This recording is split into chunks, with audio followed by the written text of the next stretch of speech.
Bonjour à tous, mon nom est François Letarte. Bienvenue sur ma chaîne JDR D30, une chaîne consacrée aux jeux de rôle sur table. Donc, je vais répondre au RPG Week. C'est ce que mon personnage ferait. C'est pas tant une question, mais ça va quand même finir en réponse, parce qu'en fait, c'est une discussion. Comment, OK, comment qu'on interprète cette phrase-là? Comment, c'est ça. Puis là, bon, ça se veut positif, Bruno nous l'a rappelé, mais on s'entend, je vais quand même tomber dans le sentier de la mauvaise utilisation de cette expression-là. Peut-être commencer par ça, question de sortir le méchant tout de suite. C'est ce que mon personnage ferait. C'est une phrase un peu facile.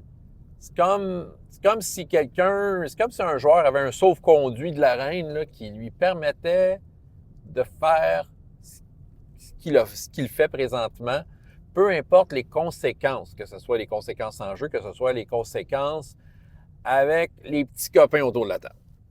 C'est ça. Il y a du monde qu'ils vont être à fond dans leur rôle, puis ils vont comme justifier leurs actes parce que leur personnage est de même, selon l'interprétation du joueur. Bref, c'est de prendre des décisions sans tenir compte du contexte, sans tenir compte du plaisir des autres, en fait. T'sais, des fois, ça marche, mais il y a des fois que ça marche pas. Il y a des fois que, tu sais, c'est juste... Puis des fois, je le vois. J'ai déjà vu ça, des joueurs... Genre, encore une fois, j'en rencontre une gang de jeunes, là. Puis je te dirais que je l'ai déjà vu, ça, du monde qui justifiait d'être des salopards juste avec cette phrase-là. Puis, tu sais, en essayant de prouver aux autres, bien, c'est la bonne façon de jouer. Mon personnage, il est comme ça.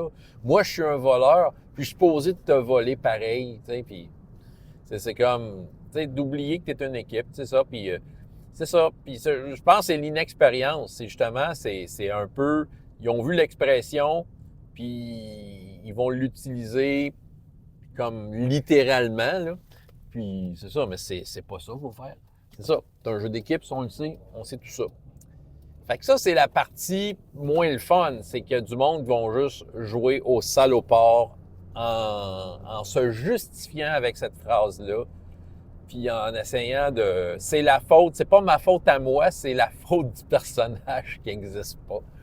Hein, que, non, j'ai rien à voir, c'est pas moi qui prends la décision du personnage. Il ferait ça. C'est ça qui arrive. Je trouve que c'est ça. C'est comme mon exemple du sauve-conduit tient très bien la route ici. Donc, c'est ça. Maintenant, il y a quand même, mettons que j'essaye d'y aller, là, puis je vais un peu improviser, là, mais OK, maintenant, tu sais, le faire du bon côté. Il y a quand même de quoi de bon à dire, OK, il faut quand même essayer de se mettre à la place du personnage pour essayer de voir comment il ferait ça. C'est juste de ne pas oublier, justement, que tu es dans un jeu, c'est supposé être plaisant pour tout le monde. Fait que, tu sais, il y a moyen, je pense, de faire une bonne moyenne de ça, tu sais. Tu sais, il y aurait peut-être la variante, c'est ce que mon personnage aurait le goût de faire. Mais, je veux dire, peut-être que justement, il est assez intelligent pour dire, hey, je le ferai pas là. Tu sais, on s'entend, les personnages, mettons qu'on joue des evil, OK? Il y en a qui vont être des murder hobos épais, là, puis c'est ça, puis c'est ça. Mais, tu sais, il y en a que c'est des méchants qui sont calculateurs, là, que, tu sais, ils vont juste...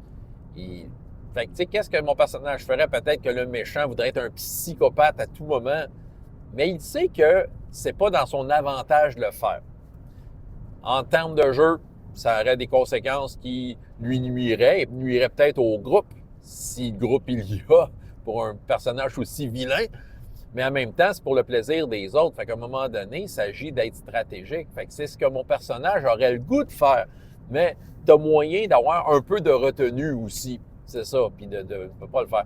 Là, j'ai pris l'exemple très clair d'un personnage vilain, d'un quelqu'un qui est un evil dans le groupe. Mais, je veux dire, ça marche dans n'importe quelle façon, là, tu sais, mettons un personnage qui est beaucoup trop bavard, qui n'est pas nécessairement un méchant, mais des fois, il faut fermer sa gueule. Ben, c'est ça. Ah, mon personnage, il se met à jaser, tu sais, tout le monde essaie de se cacher, là. Mais lui, il se met à parler.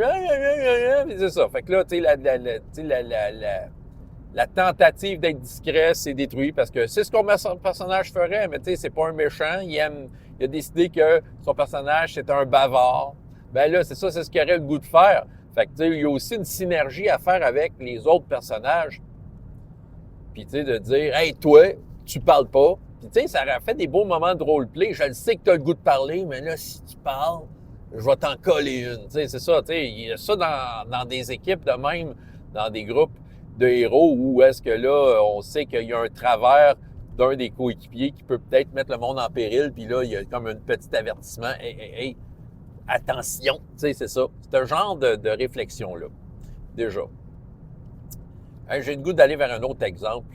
Encore une fois, quand il s'agit d'être discret ou d'être diplomate, puis que tu as quelqu'un qui veut juste se battre, puis finalement, pendant que c'est diplomate, ben lui, je sors mon épée, puis j'y tombe dessus. Puis c'est ça, puis là, c'est ça. Puis c'est ce que mon personnage ferait, il veut se battre. Puis c'est ça. Tu sais, bon, OK. De quelle façon rendre ça positif? C'est ce que ton personnage aurait le goût de faire. Fait que là, c'est ça. Tu peux décrire. C'est ça. Mettre du piquant, là. Tu peux décrire. Là, je suis nerveux, là. J'ai ma main quasiment sur l'épée. Puis, c'est ça. Puis, j'aurais le goût.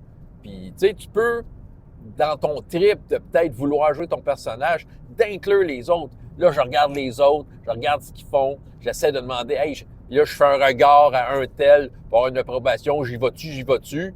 Puis, tu sais, là, d'impliquer l'autre personnage qui va faire non, pas tout de suite, attends. Puis, c'est ça.